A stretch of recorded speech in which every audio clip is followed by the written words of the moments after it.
আসসালামু আলাইকুম বন্ধুরা, আপনারা হয়তো এরকম ভিডিও অনেকবার দেখেছেন। প্রথমে ভিডিওতে লাইক দিতে হবে, তারপর সাবস্ক্রাইব, তারপরে শেয়ার বাটনে ক্লিক করে এভাবে ধরে থাকলেই ম্যাজিক শুরু। আর আপনি হয়তো অনেকবার চেষ্টা করেছেন ম্যাজিকটি করার, কিন্তু ব্যর্থ হয়েছেন। আর আজকে আমি আপনাদেরকে দেখাবো ম্যাজিকটি কিভাবে করতে হয়। তো চলুন কথা না বাড়িয়ে শুরু করা যাক।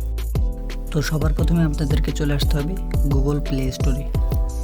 গুগল প্লে স্টোরে এসে সার্চ বক্সে লিখতে হবে ওয়ালপেপার ম্যাজিক।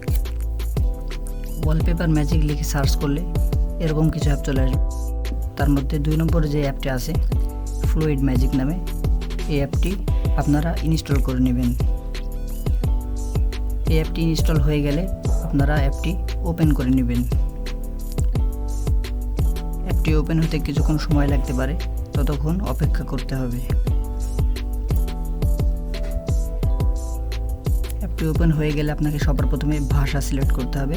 আপনারা ইংলিশ ভাষাটি সিলেক্ট করে নেবেন। তারপর নেক্সট বাটনে ক্লিক করতে হবে, আবার নেক্সট বাটনে ক্লিক করবেন।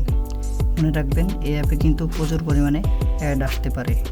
এরপরে এই যে দেখুন অনেকগুলো ওয়ালপেপার, চাইলে আপনি যে কোনো একটি সিলেক্ট করে আপনি ওয়ালপেপার সেট করতে পারেন। এই যে দেখুন অনেকগুলো ওয়ালপেপার আছে, যে কোনো একটি সিলেক্ট করে নেবেন। আমি প্রথমটি সিলেক্ট করছি। এই যে দেখুন লোডিং হচ্ছে।